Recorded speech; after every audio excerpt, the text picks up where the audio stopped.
বৈষম্য বিরোধী ছাত্র আন্দোলনের নেতারা এবং আহ, জাতীয় নাগরিক কমিটির নেতারা মারামারি, দুজনের ভিতর হাতাহাতি। তা বোঝেন যে বৈষম্য বিরোধী ছাত্র আন্দোলনের নেতারাই কিন্তু এখন জাতীয় নাগরিক কমিটিতে যাচ্ছে বা সেখানে তারা নেতৃত্বই যোগদান করতেছে। যেমন এখন মুখ্য সংগঠক হয়েছে সার্জিস আলম, আরো অনেকেই সেখানে গিয়েছে, এখন তারা নাগরিক কমিটির সদস্য বা সেখানকার নেতা। তা তাদের ভিতর যদি এরকম মারামারি হয় তাহলে তো মানুষ বলবেই যে আগে আমরা ভালো ছিলাম। কারণ ভাই তোমরা এখন নেতৃত্বে আছো, তোমরা এখন দেশের নেতৃত্বে আছো, তোমরা এখন দেশ পরিচালনা করতেছো, তোমাদের সরকারি দেশ পরিচালনা করতেছে। তারপরে যদি তোমরা এ কাজ সে কাজ করো, তাহলে মানুষ তোমাদের দিকে থুতু ফেলাতে আর বেশি দেরি লাগবে না রে ভাই। মাত্র 5-6 মাসের ভিতর যে ঘটনা তোমরা ঘটাচ্ছ, বিভিন্ন জায়গায় কিন্তু সমন্বয়ক নামে বা সমন্বয়করা কিন্তু অকাজ কুকাজের সঙ্গে জড়িয়ে যাচ্ছে। আর সর্বশেষ আরেকটা ঘটনা ঘটলো, সেটা হলো চট্টগ্রামের রাফি, সমন্বয়ক রাফি, যেটা আপনারা সবাই জানেন। কিছুদিন আগে একটা নিউজ বের হয়েছিল, তার অ্যাকাউন্টে নাকি 31 কোটি টাকা। তা গত একদিন বা 2 দিন আগে সেখানে একটা সংবাদ সম্মেলন হয় বা সেখানে একটা সেমিনার হয় তাদের ছাত্রদের ভিতর বা তাদের সংগঠনের ভিতর।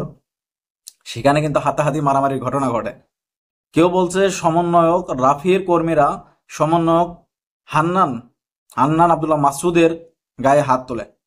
আবার কেউ বলছে না, এটা বাইরের লোক। প্রথমে বলছিল ছাত্রলীগ, কারণ এখন নিজেরা নিজেরা যতই ঘটনা ঘটুক ছাত্রলীগের উপর দায় দিয়ে তারা ভালো সাজার চেষ্টা করে। পরে বিশ্লেষণ করে দেখা গেল বা তদন্ত করে দেখা গেল না, এটা এটা ছাত্রলীগ নয়, এটা বৈষম্য বিরোধী ছাত্র আন্দোলনের নেতাদের ভিতরেই দুইটা গ্রুপ হয়েছে, তারা নিজেরাই মারামারি করেছে। যে রাফিকে যেভাবে শাসাচ্ছিল এবং হান্নানের গায়ে হাত তোলা, হান্নান কিন্তু কেন্দ্রীয় কমিটির সমন্বয়ক। তাহলে বোঝেন যে এখন তাদের ভিতর কি একটা ঝামেলা তৈরি হয়। আবার তার আগে তারা কিন্তু এখন ঢাকাতে একটা অফিস নিয়েছে এই ছাত্ররা। সেই অফিসে কিন্তু কেন্দ্রীয় কমিটির ভিতর, কেন্দ্রীয় যে সমন্বয়ক আছে তাদের ভিতর হাতাহাতি হয়।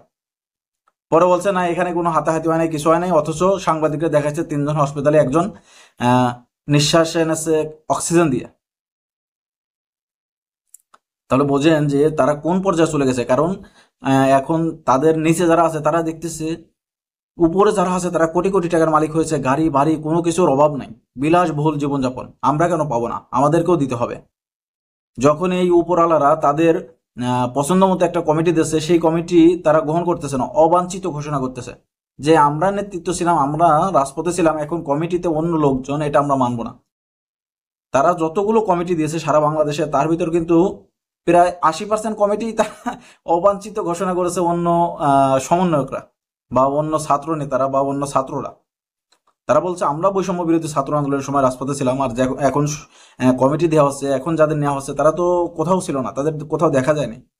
কিন্তু এরা প্রধান কেন্দ্রীয় কমিটির সমন্বয়কদের পরিচিত বা ভালোবাসার লোক বা পছন্দের লোক বলে এখন এদেরকে কমিটিতে নেওয়া হবে আর আমরা বাদ পড়ে যাবো, এটা তো হয় না। এরকম কিন্তু হয়েছিল আওয়ামী লীগের সময়। আওয়ামী লীগের সময় আওয়ামী লীগের সময় বা ছাত্রলীগের সময় এরকম অনেক ঘটনা ঘটেছে। যারা ছাত্রলীগের বা আওয়ামী লীগের আহ, মানে কি বলবো, ত্যাগী কর্মী, তারা কিন্তু কমিটিতে জায়গা পায়নি, জায়গা পেয়েছে হাইব্রিড কর্মীরা। এই কারণে কিন্তু ছাত্রলীগ আওয়ামী লীগ মানে ধসে গেছে। আর সেরকমই ঘটনা কিন্তু এখন যারা ক্ষমতায় আছে বৈষম্য বিরোধী ছাত্র আন্দোলনের নেতারা, তারাই কিন্তু করতেছে। গতকালও কিন্তু আর নাগরিক কমিটির 5টা কমিটি দেওয়া হয়েছে, সেখানেও কিন্তু একটা ঝামেলা, কমিটি নিয়ে ঝামেলা। কারণ এখন দেখতেছে যারা কমিটি থাকবে তারাই মানে সরকারে চালাচ্ছে, তারাই দেশে সবকিছু নিয়ন্ত্রণ করতেছে, তারাই তো টাকা পয়সার মালিক হয়ে যাচ্ছে। এখন বাংলাদেশের রাজনীতি এটাই, বাংলাদেশের মানুষ রাজনীতি করতেই চাই এই কারণে যে রাজনীতি মানেই কোটি কোটি টাকা। অথচ রাজনীতি হওয়ার কথা ছিল জনসেবা। রাজনীতি মানে নিজের থেকে আরো টাকা দেবেন আপনি, দেশের অর্থ সম্পদ সুন্দরভাবে বন্টন করবেন, সেগুলো দিয়ে সামাজিক কাজ করবেন, সেগুলোতে না হলে নিজের অর্থ দিয়ে আরো সামাজিক কাজ করবেন, দেশের উন্নয়নে কাজ করবেন। এটা হওয়ার কথা ছিল রাজনৈতিক বিষয়।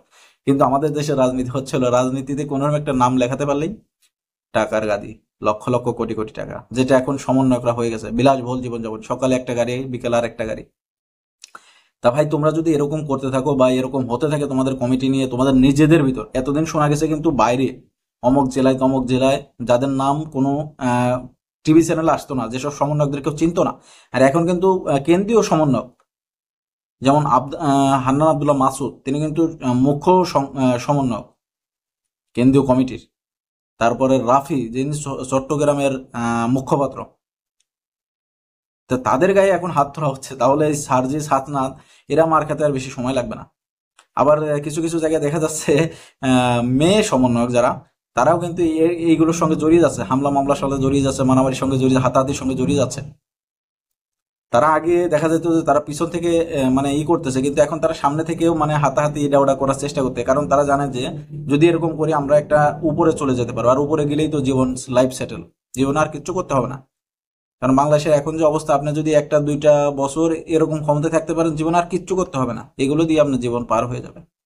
এই কারণেই কিন্তু এরকম মারামারি হানাহানি হচ্ছে। যদি তারা স্বচ্ছভাবে, পরিষ্কারভাবে এবং জবাবদিহিতার মাধ্যমে সরকারে থাকতো, এরাই তো সরকার এখন, বৈষম্য বিরোধী এরাই, বা তারা যেসব কমিটি দিচ্ছে, যেসব কর্মকাণ্ড করতেছে, এগুলো যদি স্বচ্ছতার সহিত করতো, তাহলে কিন্তু এই কমিটি নিয়ে এত ঝামেলা হতো না। এগুলো না করাতেই এই ঝামেলাগুলো তৈরি হয়েছে। তা দর্শক, এই বিষয়ে আপনাদের যদি কোনো মন্তব্য থাকে অবশ্যই কমেন্ট বক্সে জানিয়ে দেবেন। ভালো লাগলে ভিডিও শেয়ার করে সবাই ভালো থাকবেন। আল্লাহ হাফেজ।